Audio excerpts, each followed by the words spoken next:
Hi, and welcome back to X's and O's with Dan Orlovsky. I'm Mike O'Hara, brought to you again by Xfinity.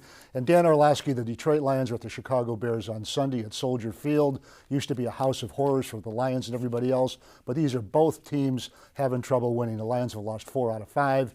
The Bears have lost 4 straight, including last week in Philadelphia, and 3 straight at home.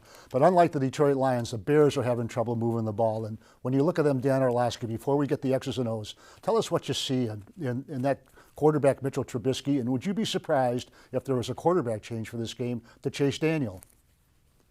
I wouldn't be surprised by anything in the NFL. The big issue right now with the Bears and Mitchell Trubisky and their offense is they're not doing anything that he does well. They're trying to make him a traditional drop back, sit in the pocket quarterback.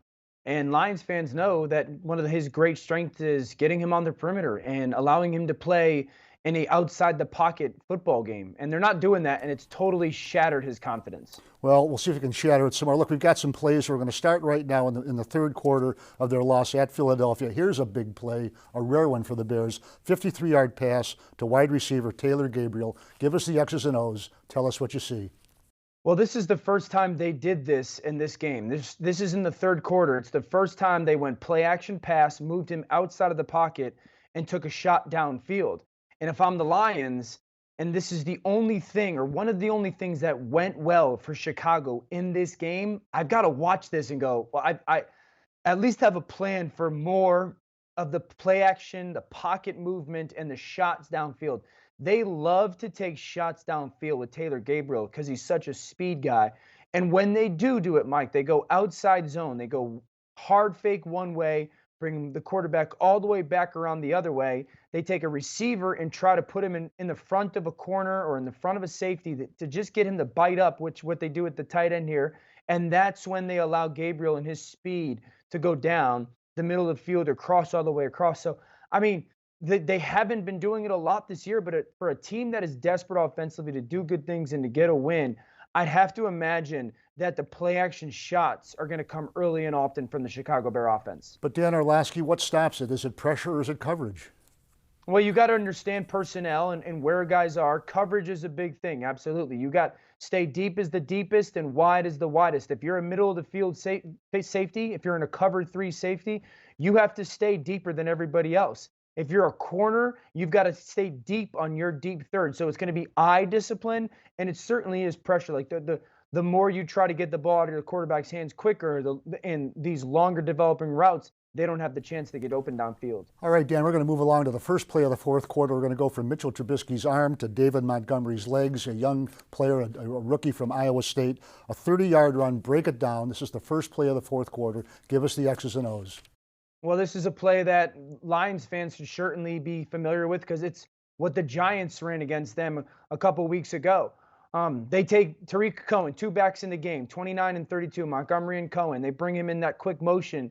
Whenever the back for Chicago is to the field in personnel and in alignment by the formation, and it's Montgomery, there should be a high alert that he's going to be a part of their pass game. This is just really another way for this Bears team to get all go, 4 verticals or 3 verticals going downfield, but they do it from a position of the running back coming out of the backfield. So they get the jet motion, they get a play fake to the jet motion, and then they have Allen Robinson going across the field, one hash to the other. They have an outside receiver going out and up, and then they try to get those underneath defenders to just pause or come up on the shallow cross by Burton, and there's Montgomery down the middle of the field. So got to be a tell where Montgomery is. Is he to the field in his alignment? And then where's Tariq Cohen? And if that's the case, those underneath defenders got to be very alert that they're going to try and throw a ball down the seam. Well, that was a catch and run by David Montgomery. Now, it leads to a touchdown. It really gets the Bears right back in the game. It's a 2nd and goal at the 1. Give us the X's and O's on this plunge by David Montgomery. Well, Montgomery's doing a nice job of finishing plays at the goal line. And the Bears are not a great run team. But one of the things that they do on the goal line that is something that could be a tell is they like to go up and over.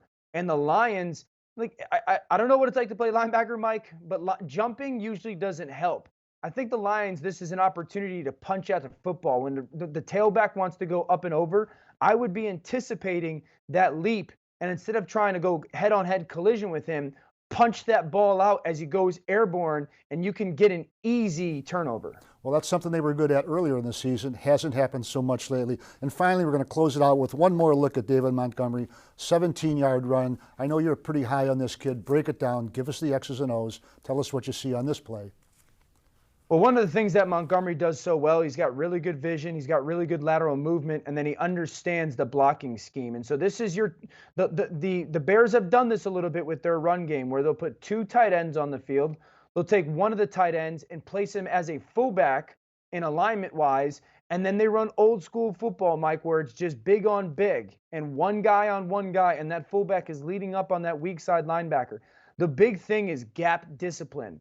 If you, with these basic kind of old school run games, if the Lions get out of their gap discipline and the defensive tackle tries to make a play, or the linebacker hits it with the wrong shoulder, you're going to get big runs like this. And Montgomery's really good at vision, finding himself a little seam, and then open field being very difficult to tackle. But some of this basic run game that a lot of teams in the NFL don't run a lot, the Bears over the last 3 weeks have started to run more and more. And so it'll be important for the Lions to be prepared for that. You're the Detroit Lions defense, Dan, and it's a team that's desperate at 3-4-1. The Bears more desperate at 3-5. Before we make it a wrap for this week, if you're the Detroit Lions, what is your focus? If you say to yourself, if we do this, it gives us our best chance to stop this offense.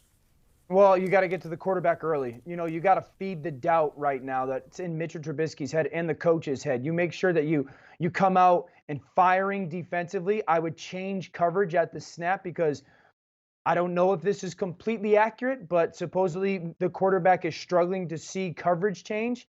So I would change coverage at the snap to try to confuse him, to have him play with a little bit of doubt and hold the football, and then allow your defensive line and hopefully secondary to get some turnovers.